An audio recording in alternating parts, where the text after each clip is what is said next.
Fini l'époque où les Antillais francophones, les Haïtiens du Québec étaient timides en affaires. Les temps sont différents, les mentalités changent et la nouvelle génération voit les choses autrement.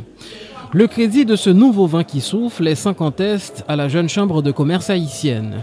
Jeune comme son nom l'indique, la JCCH, qui se dote d'une gouvernance tout à fait démocratique en élisant un nouveau président à chaque année, vient tout juste de souffler ses 5 premières bougies.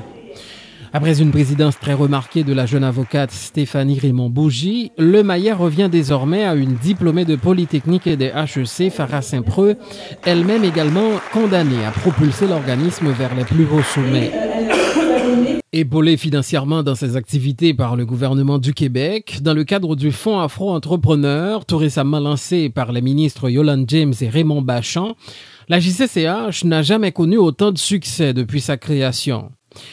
Cette reconnaissance de partenaires majeurs, comme le gouvernement ou le secteur privé, ne viendrait nullement, on l'admet, si le dynamisme de ses membres n'avait pas produit des résultats concrets en insufflant une nouvelle impulsion au monde des affaires dans la communauté. Un dynamisme qui leur a d'ailleurs valu le titre de Jeune Chambre de l'année au Québec, un hommage mérité, et nous citons, pour avoir été la jeune chambre qui s'est le plus démarquée au cours de l'année 2005-2006 dans la province du Québec. Cette activité qui s'est tenue au printemps 2008 à l'Union française servait en effet de test pour la JCCH qui s'apprêtait à gérer pour la première fois un programme de mentorat d'importance à l'attention des communautés antillaises francophones du Québec. Mais a-t-elle commis une bourde au départ en organisant sa grande première dans l'Ouest quand on sait que les Haïtiens résident majoritairement dans l'Est de la métropole? Le propriétaire des restaurants Flap Flap et Kalalou qui dirige ce programme de mentorat pour la JCCH n'avait aucun doute là-dessus.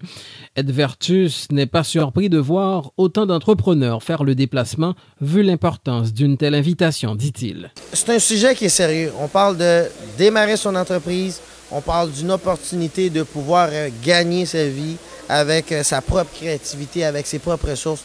Donc, c'est un sujet sérieux. Pour un événement comme ça, ça doit se faire au centre-ville. Et puis nous, ce qu'on a pu remarquer des gens qui sont ici, au moins 50% des gens travaillent dans le centre de Montréal. Cependant, mis à part la quantité qui a beaucoup plu aux organisateurs, c'est surtout la qualité des répondants à cette invitation qui a surpris. À commencer tout d'abord par les partenaires invités de la JCCH.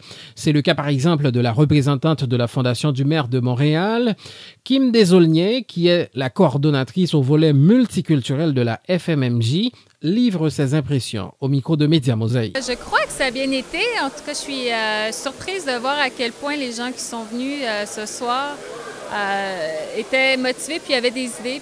Puis en fait, je pense qu'il y a des futurs entrepreneurs dans la salle puis j'espère qu'on va les revoir à la Fondation. Je pense que la Jeune Chambre de commerce haïtienne ont fait un bon travail pour sélectionner les bonnes personnes à venir ce soir. Un engouement que l'ex-présidente Stéphanie Raymond-Bougie avait vu venir, argument repris par Josette Garraud du CD46, entièrement satisfaite de ce qu'elle a réalisé lors de cette soirée à l'Union française. Il y a un très grand intérêt de démarrer quelque chose. Donc, c'était pas courant avant dans la communauté haïtienne et antillaise d'avoir des intérêts pour démarrer des projets d'entreprise. Comme Mme Bougie l'a mentionné, c'était surtout les professions libérales, les professionnels qui étaient valorisés. Alors maintenant, ce qu'on note, c'est un changement. Le démarrage d'entreprise est valorisé maintenant et ça, c'est un changement dans la mentalité des communautés antillaises. Et ça fait plaisir à voir parce que ça aussi, ça contribue à l'essor financier d'avoir une entreprise. Cette volonté de faire bouger les choses est également ressentie du côté de l'organisme Sage Montréal Métro. Le conseiller Sylvain Martin tire ses propres conclusions. Il y a beaucoup de jeunes gens haïtiens là, qui sont présents ce soir. Ils sont près de 150 à être venus. Donc ça démontre qu'il y a quand même une volonté de la communauté là, de faire quelque chose, de faire bouger les choses. Une volonté aussi de maillage, donc de se lier, puis de réseauter, puis de se connaître. Donc moi ça me va, là, si je peux aider l'entrepreneur, quel qu'il soit, et puis les entrepreneurs de ce soir, si je peux les aider, Et si ça, je peux les aider, moi, ça fait mon bonheur. Je ne suis pas venu pour rien, je suis content. La directrice du programme soutien aux PME jeunesse de Sako Sesso n'a pas regretté son déplacement. Chara Marcazan dit pourquoi Sako Sesso veut pénétrer la communauté haïtienne. Je pense qu'à Montréal, il y a une grosse communauté haïtienne et c'est une communauté très importante aussi pour le développement économique du Québec. C'est pour cette raison que je visais ce public, parce que je veux les aider à réaliser leurs rêves. Je pense que leurs rêves sont importants et que aussi la société québécoise puisse bénéficier de leur apport économique. Ce deuxième atelier à l'Atrium de Brossard a permis à la JCCH de confirmer que ce changement de cap en affaires dans les communautés antillaises francophones n'était pas un feu de paille, mais plutôt une tendance lourde, car même à Longueuil, l'initiative a fait bonne recette. En effet, plusieurs dizaines de jeunes avaient effectué le déplacement pour dénicher les opportunités d'affaires, une initiative qui s'est également révélée utile pour les partenaires invités à cette deuxième rencontre de la JCCH à Longueuil. Bien, très bien, tant mieux s'il peut y avoir encore plus d'initiatives dans ce sens-là pour nous faire connaître le CLD puis améliorer l'entrepreneuriat ici dans la région de Longueuil, Brossard et les environs. C'est une soirée très intéressante. On avait participé à la première soirée aussi. Ça nous a permis de rencontrer plusieurs entrepreneurs. Ce qui est intéressant, c'est que maintenant, on est sur la Rive-Sud, donc ça nous a permis de rencontrer d'autres entrepreneurs du territoire ici. Ce que je trouve intéressant, c'est que les gens, beaucoup de gens qui se sont présentés à notre kiosque, c'est des gens qui ont su que le fonds Afro-Entrepreneur allait être ici ce soir, donc ils sont venus ici spécifiquement pour venir nous voir, pour nous poser des questions. Beaucoup aussi, il y en a qui sont déjà en activité, tandis qu'il y en a d'autres qui ont des projets d'entreprise, donc ils sont venus chercher l'information, donc je trouve que c'est très intéressant. Puis donc, on attend bientôt avoir beaucoup de projets qui vont être déposés au niveau du fonds Afro-Entrepreneur. Je suis surprise de voir autant de monde ici, 80 à peu près. En tout cas, c'est surprenant et puis c'est une fierté en fait d'être ici. Tantôt, j'avais plusieurs questions à savoir. Vous êtes du réseau des entrepreneurs professionnels africains et puis qu'est-ce que vous faites là? Et donc, je pense que la JCCH vient d'apporter, je dirais, la réponse tout simplement à leurs questions.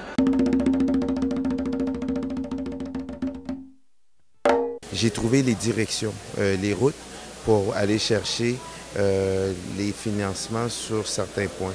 Évidemment, l'aide structurelle et l'aide à l'acheminement de ces points-là est aussi une valeur ajoutée que la Jeune Chambre nous donne en faisant cette soirée-là. Puis c'est très important parce que c'est de l'information habituellement qu'on doit chercher sur l'Internet. Donc, c'est un plus. Puis ça s'est bien passé, ils nous donnaient beaucoup d'informations que je n'étais pas au courant. Puis ça s'est bien passé. J'en ai entendu parler un petit peu à gauche à droite, mais de les voir tous ici à la même place, pouvoir les comparer, c'était vraiment quelque chose de bien là, qui a été organisé par la JCCH. C'est vraiment, ça m'a permis vraiment de parler directement aux gens impliqués dans les choses aussi, à la place d'arriver là un peu par sans trop de méthode d'approche. Vraiment là, on a quelqu'un à qui parler, à qui on peut poser des questions directement, fait que ça a été vraiment bénéfique sur ce côté-là. Les résultats des deux premiers ateliers ont pu fournir des indices assez révélateurs, mais rien ne permet jusque-là de dégager des nuances entre les besoins exprimés par les entrepreneurs noirs de Montréal et ceux du reste du Québec.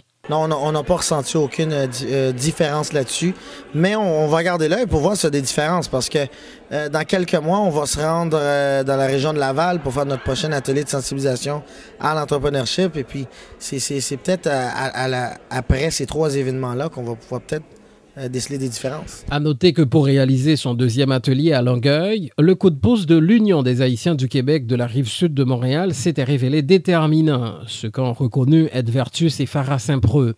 Cependant, Pascal Jean-Baptiste justifie lui-même ce qui a poussé son organisme à adhérer à une telle initiative. On ne peut pas prendre la décision d'habiter sur la Rive-Sud, uniquement de dormir et par la suite aller travailler à Montréal. Donc, moi, ce que j'ai proposé, c'est l'idée de dire que, regarde, on peut vivre sur la Rive-Sud de façon pleine et entière.